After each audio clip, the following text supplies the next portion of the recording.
Welcome to College Football Live, presented by Dr. Pepper. There was going to be a choice whether they're going to keep fighting or surrender.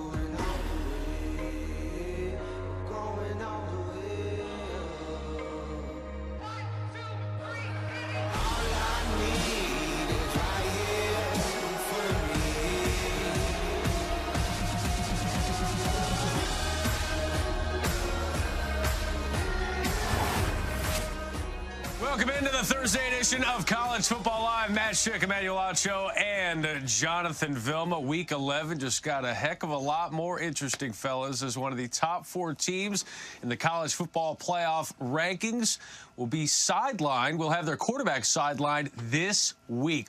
Ian Book, quarterback for Notre Dame, will be out this week against Florida State after sustaining an undisclosed injury. ESPN sources saying that it's a rib injury sustained on that play against the Wildcats. That means Brandon Wimbush, who led the team to that big win against Michigan in Week 1, is back in at quarterback here in Week 11 against Florida State. Acho, what's the impact here of Book's injury and absence for the Irish?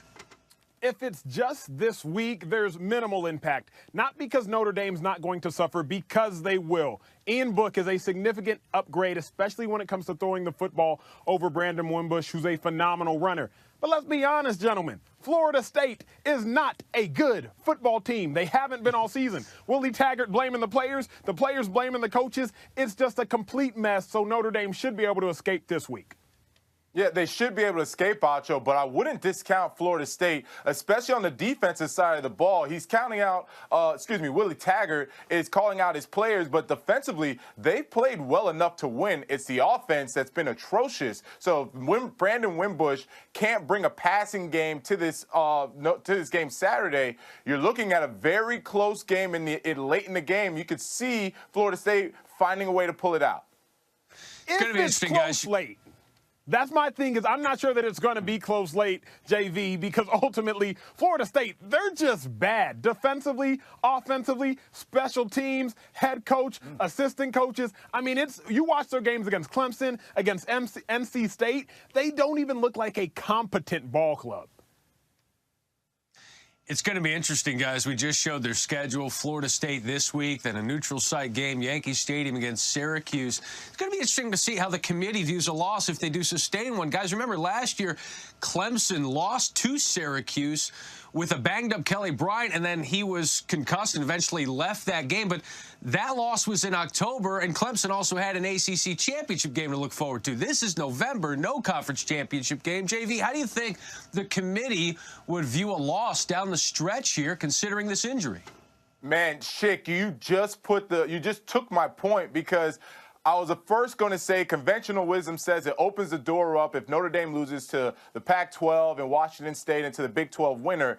But the committee has to be consistent. And if they're going to be consistent like they did last year, where they said, oh, we're going to scratch off and give Clemson a mulligan because they didn't have their starting quarterback, he got hurt in that game, then it's the same scenario for Notre Dame. You have to give them a mulligan if it's a close loss, they lose by a field goal, they lose in overtime, and you say, well, they didn't have their starting quarterback. They're a different team when Ian Book is in the game and when Brandon Wimbush is in the game.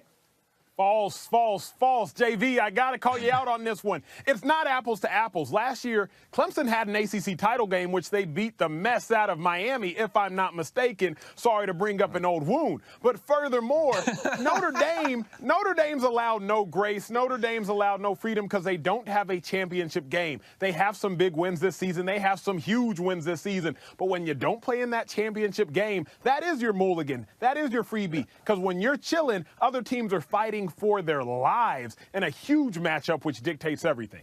No, Acho, clearly the committee has said that the championship games aren't the end-all, be-all. You've seen conference championship teams not make the playoffs. You've seen one-loss teams that didn't even play in their championship game make the playoffs. So Notre Dame does not have some extra outside incentive to play in a championship game. They can be treated just like Alabama, just like other teams that have gone in that didn't even play in their championship game.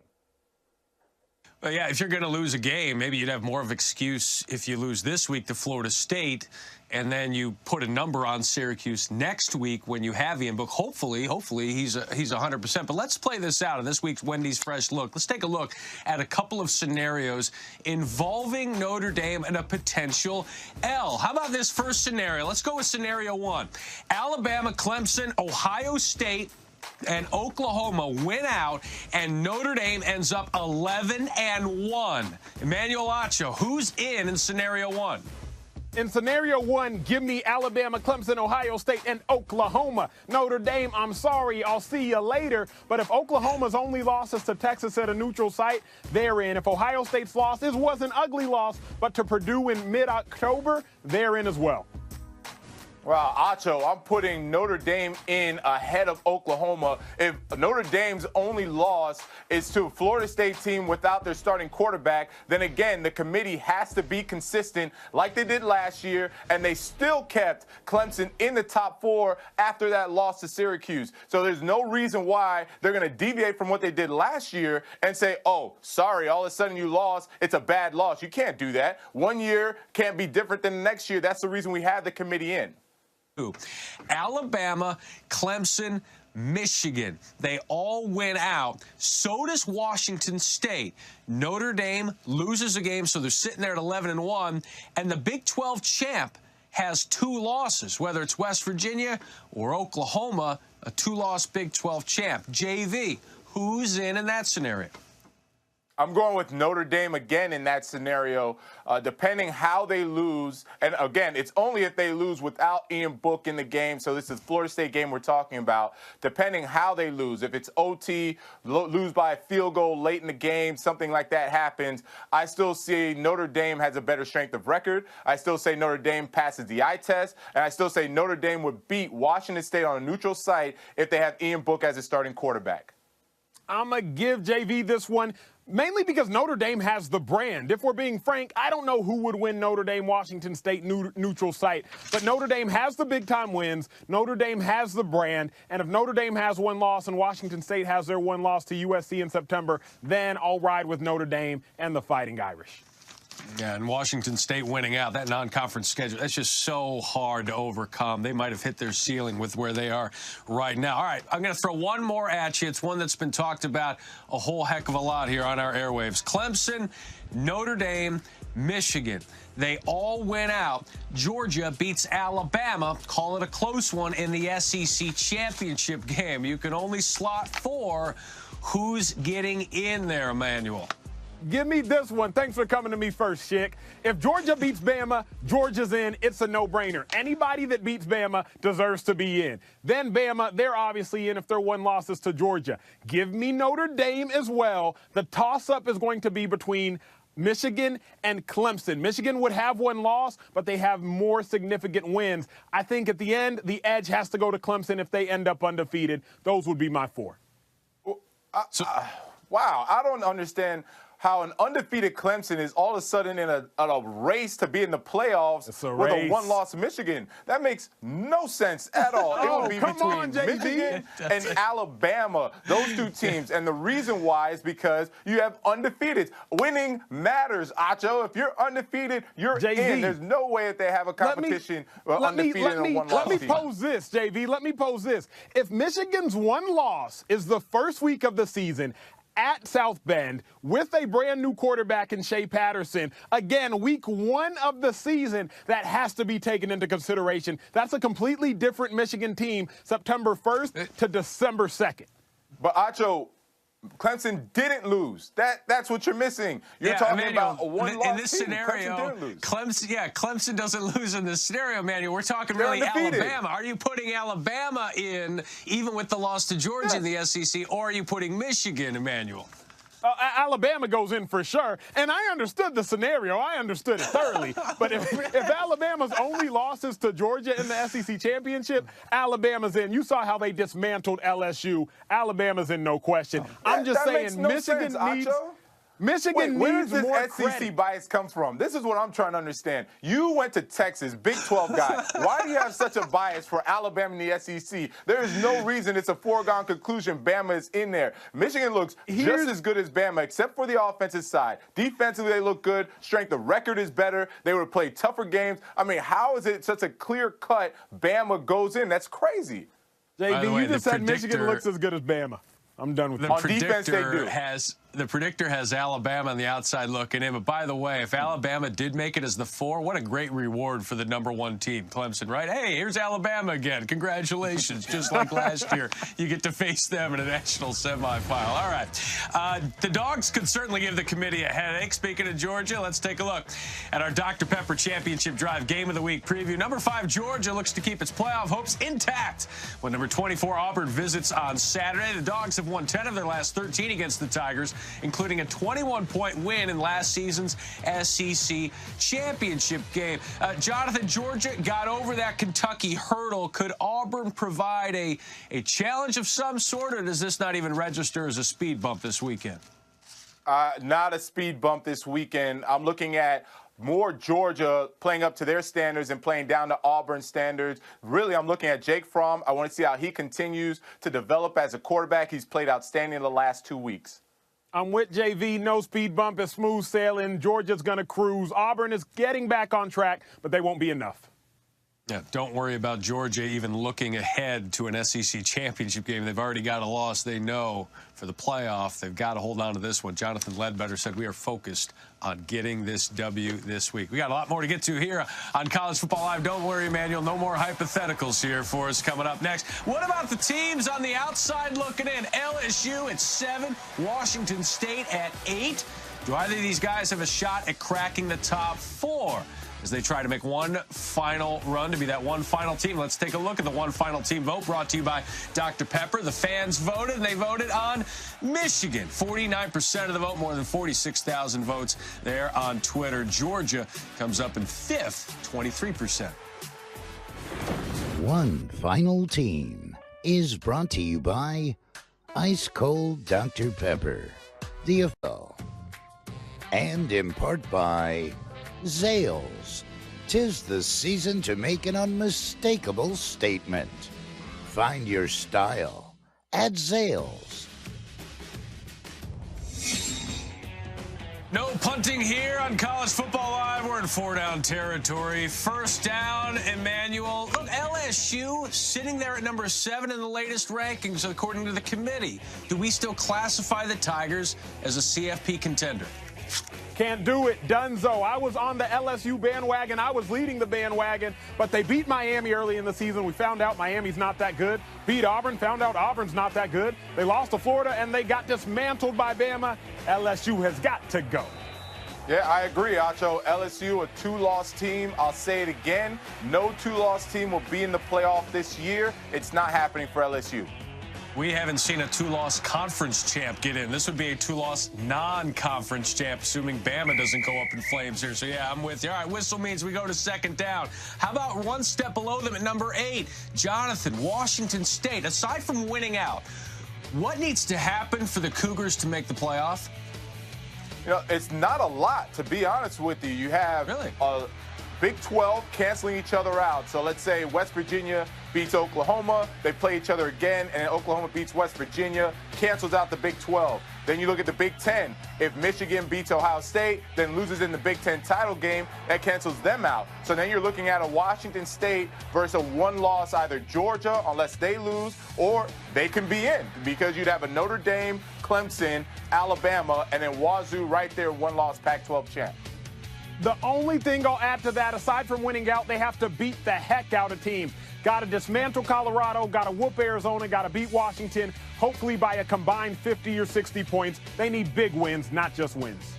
Yeah, got to pass the eye test if the resume and strength of schedule isn't going to be there. Okay, the top 6 teams this weekend are all at least 14-point favorites, 2 touchdown favorites here in Week 11. So what's the biggest chance of an upset, either there or outside the top 6, Emmanuel? If I'm being honest, top 6, I don't see any upsets. Outside of it, you got to watch out for Ohio State and Michigan State. Ohio State hasn't looked good coming out hot in the last month and a half. They're my team to watch as far as an upset. 4 INTs and just 1 passing touchdown. By the way, Emmanuel, if Ohio State loses to Michigan State, that's bad for the Big Ten, because then if Ohio State beats Michigan, Big Ten could be out. I'm done with hypotheticals, Chick. I'm done with hypotheticals. Right, yeah, we're done. Clemson's out. Yeah, right. All right. 4th down. 4th down. Here we go. We've seen some ups and downs for some first-year head coaches here. JV, start with you. Who's been the most disappointing of the first-year head coaches?